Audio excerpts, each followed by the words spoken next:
अब आता है आपका केस 2। हम वर्कशीट नंबर 26 कर रहे हैं कोऑर्डिनेट ज्योमेट्री की क्लास 10th के लिए। केस 2 है आपका कोलिनियर ट्रायंगल, यानी कि ट्रायंगल कोलिनियर के लिए ये फॉर्मूला है।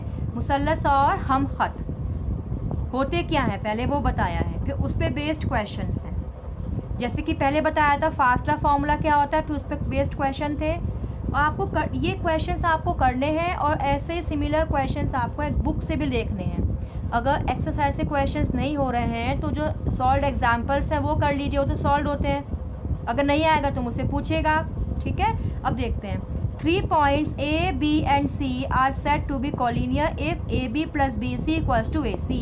कोलिनियर मतलब हमखत। वो पॉइंट्स, वो नुक्ते हमखत कहलाते हैं अगर ऐसे शक्ल हो, मतलब तीनों एक ही लाइन पर हों।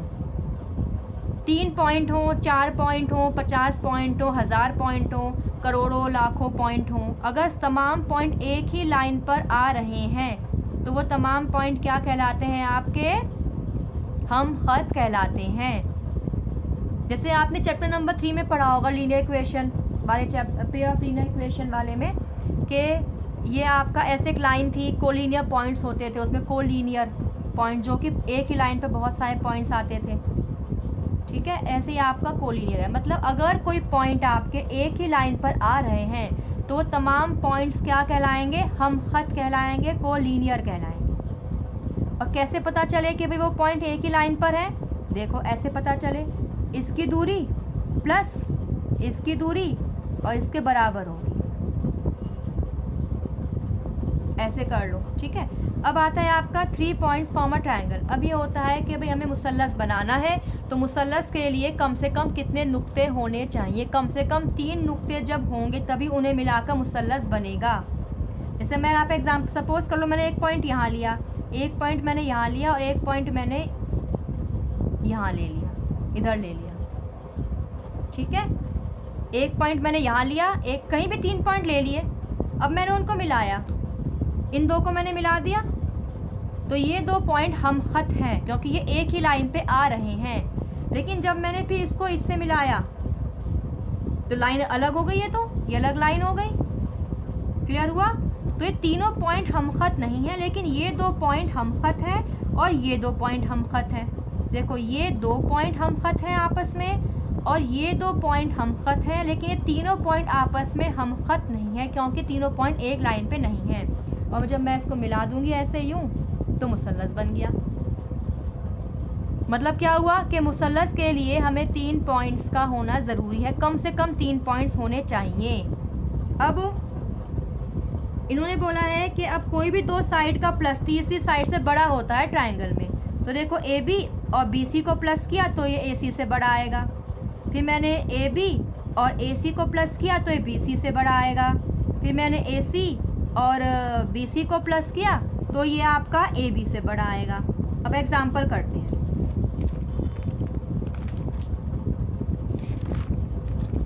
एक ही क्वेश्चन है, इसी वीडियो में कर लूँगी मैं तो ये। तो find the type of triangle formed by points this this this. Urdu में लिख लेना। क्वेश्चन क्या है कि दिए गए नुकात से बने मुसल्लस की टाइप, किस्म मालूम कीजिए। दिए गए नुकात से बने गए मुसल्लस की किस्म मालूम कीजिए। मीन्स कौन सा टाइप है, बताए थे मैंने आपको 3 तरह के होते हैं। इक्विलेटरल जिसकी तीनों साइड बराबर होती हैं, और फिर स्केलन जिसकी तीनों साइड बराबर आपस में नहीं होती, फिर आइसोसेलेस जिसकी 2 साइड आपस में बराबर होती हैं, ठीक है।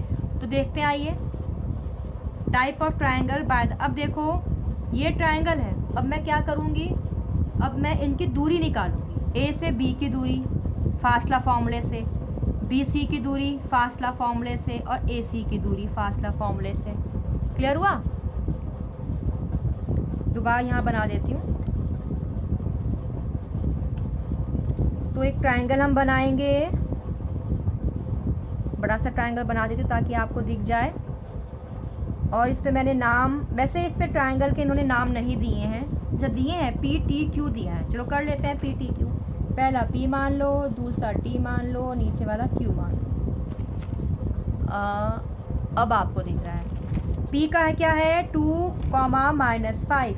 रेड से लिख देती हूँ ताकि दिख जाए, 2, -5। पी के नुकात क्या है 3,0, इसके नुक्ते क्या हैं भाई, ठीक है। और इसके कोऑर्डिनेट्स क्या है -6 -1। क्यू के क्या है भाई -6 और -1, ये है। अब आप इनका फासला निकालिए, इनका फासला निकालिए, इनका फासला निकालिए। अगर तीनों फासले बराबर हैं तो इक्विलेटरल ट्रायंगल है। अगर कोई दो फासले बराबर हैं तो आपका आइसोसेलेस ट्रायंगल है। अगर तीनों फासले बराबर हैं तो अगर आपके तीनों फासले बराबर नहीं है तो आपका स्केलेन ट्रायंगल है। तो पहले पीटी निकाल रही हूँ। आपको फासला फॉर्मूला लिखना है, लेकिन मैं नहीं लिख रही, लेकिन आपको लिखना है। ये मैंने ऊपर कहाँ लिख दिया, यहाँ लिखती हूँ मैं तो, चलो कोई बात नहीं। जो मैं यहाँ पे फॉर्मूला लिख देती हूँ। फासला आपका हो गया x2 - x1 whole square plus y2 - y1 whole square. ये आपका क्या होगा डिस्टेंस आ गया। ये लगाते हैं फॉर्मूला। पीटी एरो लगाया, सॉरी रूट लगाया, पीटी तो ये वाला x1 होगा x2, y1 y2, तो x2 - x1 होगा जब 2 plus y2 - y1, y2 - y1 कितना आ जाएगा। इसको यहाँ से आप हटा दीजिए, वाइटनर लगा देती हूँ मैं।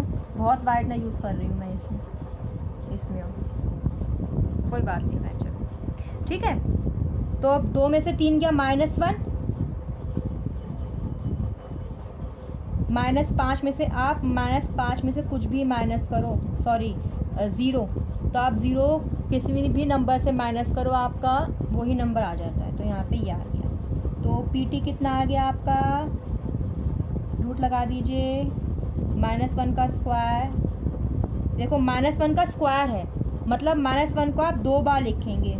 यहाँ चो खोल के दिखा देती हूँ, बहुत ही बच्चों की तरह बताना पड़ता है मुझे आपको। अब -5 की पावर 2 है, मतलब -5 को 2 बार लिखेंगे तो कितना आएगा। अब मेरी जगह कम पड़ जाती है इस चक्कर में, चलो कोई बात नहीं। 1 1 ज़ा 1, 1 का स्क्वायर 1 प्लस 5 5 25 कितना आ गया 26 रूट आ गया मेरा। ये पीटी जो है पीटी 26 रूट, पीटी की वैल्यू कितनी आ गई मेरी √26। अब मैं पी क्यू निकाल लूँ। P Q x1 x2 y1 y2 x1 sorry x2 - x1। ये मैंने, एक मिनट सुनिए, ये मैंने पीटी निकाला है ना, पीटी, ठीक है। तो यहाँ पे क्या होगा आपका x2 - x1 होगा, मीन्स x2 - x1।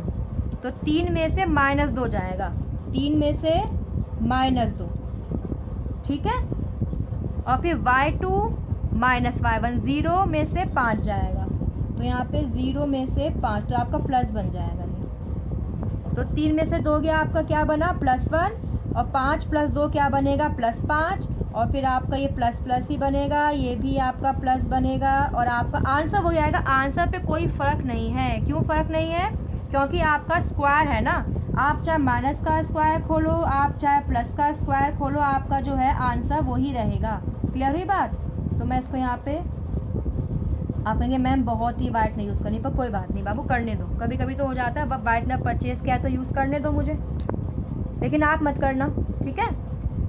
अब मेरा यहाँ पे आ गया पी क्यू x1 x2, तो x2 में से x1 माइनस करूँगी, यानी मैं क्या करूँगी -6 में से -2 स्क्वायर, और यहाँ पे -1 में से -5 मतलब ये।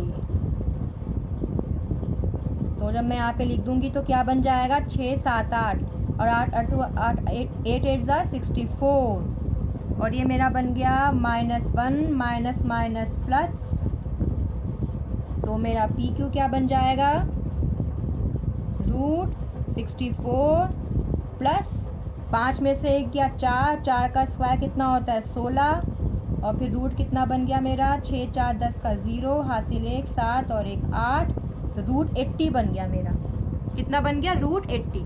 अब आप इसको चाहे खोल लीजिए, आप देखिए कैसे खोलेंगे। कैसे खोलेंगे इसको आप?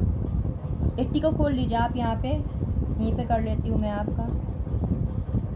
8 इंटू 10, और 8 का कैसे बनता है? 2 इंटू 2 इंटू 2, और 10 का बनता है 5 इंटू 2। 2 में से यहाँ पे ली, 2 में से यहाँ पे लीजिए, तो मेरा पी क्यू क्या बन जाएगा मेरा?